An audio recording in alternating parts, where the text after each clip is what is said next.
है गीता भागवत। कंस के ऐसे वचन सुनकर ब्राह्मणों तथा ऋषियों ने इस प्रकार कहा कि हे राजन, वेद शास्त्रों में बहन को मारना बहुत बड़ा पाप कहा गया है। जब कंस ने उनकी बात भी नहीं मानी, तब वसुदेव ने यह विचार किया कि कोई ऐसा उपाय करना चाहिए जिससे देवकी के प्राण बच सके। तब कुछ सोचने के उपरांत वसुदेव ने कंस से कहा कि हे राजन, आप मेरी प्रार्थना सुने। आकाशवाणी के अनुसार देवकी के गर्भ से उत्पन्न 8वां बालक आपका शत्रु होगा। देवकी से आपको कोई भय नहीं है, इसीलिए मैं यह प्रतीक्षा करता हूँ। देवकी के गर्भ से जो बालक उत्पन्न होगा उसे मैं आपके पास पहुंचा दूंगा। वसुदेव की बात स्वीकार करके कंस ने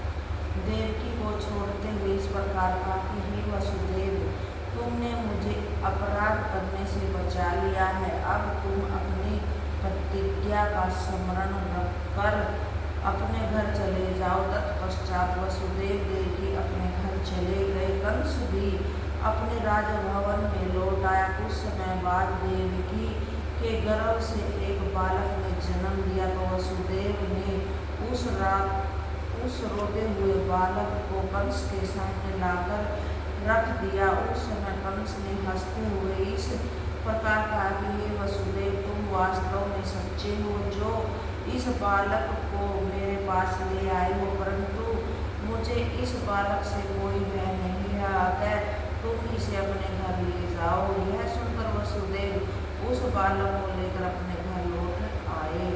हे परीक्षित, उसी समय नारद जी राजा कंस के पास जा पहुँचे। कंस ने सम्मान पूर्वक बैठाकर उनके चरण धोए तथा पूजन किया। उस समय नारद ने कंस से इस प्रकार कहा कि हे राजन, तूने वसुदेव के बालक को लौटा क्यों दिया? क्या तू यह नहीं जानता है कि वसुदेव जी की सेवा करने के लिए सब देवता एवं ऋषियों ने मथुरा तथा गोकुल में जन्म लिया है? तेरे पिता आदि सभी यदुवंशी देवताओं के अवतार हैं, ये सब तेरे शत्रु हैं।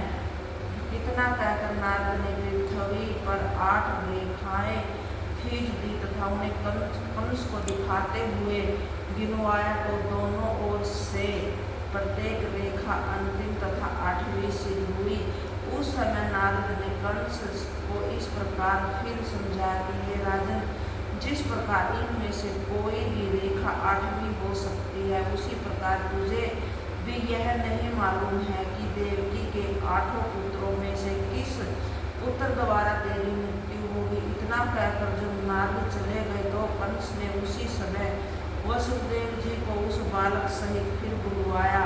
तदनंतर कंस ने उस बालक को तो पृथ्वी पर पटक कर मार डाला तथा वसुदेव और देवकी को कैद करके बंदी घर में डाल दिया। माता पिता द्वारा समझाए जाने पर कंस ने उन्हें उत्तर दिया कि मैं देवकी के सभी पुत्रों को अवश्य मारूंगा।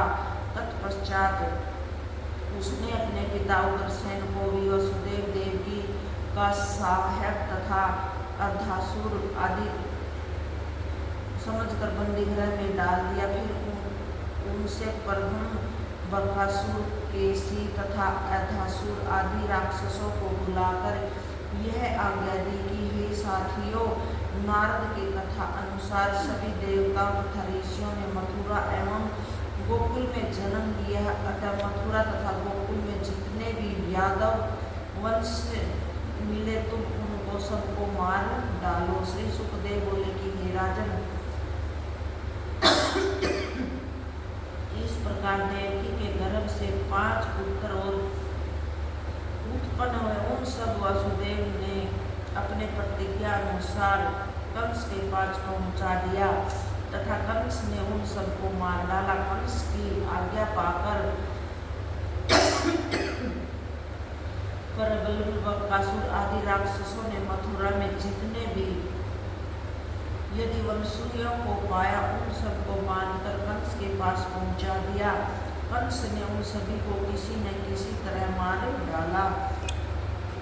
जो यदि वंशी बचे वे मथुरा छोड़कर अपने परिवार सहित पांचाल आदि देशों में जाकर रहने लगे। वसुदेव जी ने अपनी पत्नी रोहिणी को अपने मित्र नंद के यहाँ गोकुल में भिजवा दिया। इतनी कथा सुनकर राजा परीक्षित ने पूछा कि ये सुखदेव जी, नारद जी तो बड़े ज्ञानी तथा हरि भगत है, उन्होंने कंस को ऐसी सम्मति क्यों दी? सुखदेव जी बोले कि हे परीक्षित, नारद जी ने ऐसा इसलिए कराया था कि कंस के पूर्व जन्म के पुण्य क्षीण हो जाए तथा श्री कृष्ण जल्दी अवतार लेकर पृथ्वी का भार उतारे। हे राजन, जब कंस ने वसुदेव के 6 पुत्रों को मार डाला तब देवकी के सातवें गर्भ में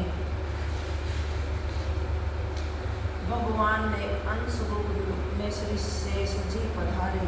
शेष जी के गर्भ में आने के कारण देवकी को स्वाभाविक ही हर्ष तो हुआ, परंतु कंस द्वारा मारे जाने के भय से शोक भी हुआ। जब भगवान ने देखा कि ये दो मनुष्य कंस द्वारा सताए जा रहे हैं, तब उन्होंने अपने नेत्रों से देवी स्वरूप योग माया को प्रकट किया। जब वह हाथ जोड़कर सामने खड़ी हुई तब श्री हरि ने उसे यह आज्ञा दी कि तुम मथुरापुरी में जाकर देवकी के गर्भ में जो शेष जी है उन्हें वहाँ से निकालकर रोहिणी के गर्भ में पहुँचा दो। हे कल्याणी, अब मैं समस्त ज्ञान बल आदि अंशों के साथ देवकी का पुत्र बनूंगा और तुम नंद बाबा की पत्नी यशोदा के गर्भ से जन्म लेना। तुम कलयुग में दुर्गा के नाम से प्रसिद्ध होगी और संसारिक जीव तेरा ध्यान धरकर अपना मनोरथ प्राप्त करेंगे। संसार में शेष जी के बलभद्र जी,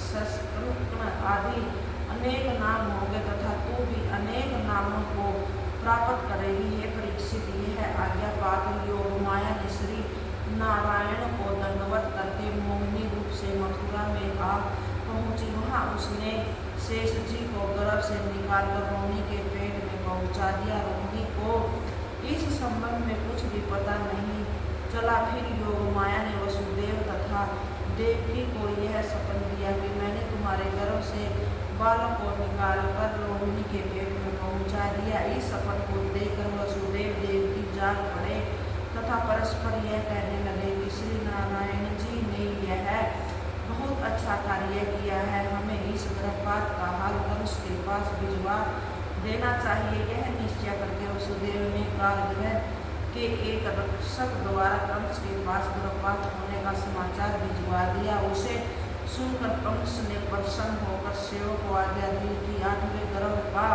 समाचार तुम मुझे तुरंत दे देना। इतनी कथा सुनकर श्री सुखदेव जी ने कहा कि हे परीक्षित, सावन शुक्ल चतुर्दशी बुधवार को श्री बलराम जी ने रोहिणी के गर्भ से गोकुल में जन्म लिया और योग माया ने यशोदा के पेट में जाकर स्वयं वास किया। उधर भगवान श्री वैकुंठनाथ जी भी देवकी के गर्भ में आ जा पहुँचे। हे राजन, जब देवकी को 8वां गर्भ ठहरा उस समय कंस ने बंदीगृह के चारों ओर बड़े बड़े राक्षसों का पहरा बिठवा दिया तथा वसुदेव ने यह कहा है कि तुम अपने हृदय में किसी प्रकार का कपट न रखकर जैसा ही 8वां बालक उत्पन्न हो उसे मेरे पास पहुंचा देना, क्योंकि तुम्हारे कहने पर ही मैंने देवकी को जीवित छोड़ रखा है। दूसरे दिन फिर बंदीगृह में पहुंचकर देवकी के मुख को देखकर इस प्रकार कहने लगा कि इस बार जैसा इसके मुख पर प्रकाश दिखाई देता है वैसा किसी अन्य गर्भ में नहीं था। अतः जान पड़ता है कि मेरा काल इसी गर्भ के भीतर बैठा हुआ है। मैं वैसे तो देवकी को अभी मार डालता ही है, सोचता हूँ कि मैं इतना प्रतापी राजा होते हुए गर्भवती स्त्री को क्या मारूं।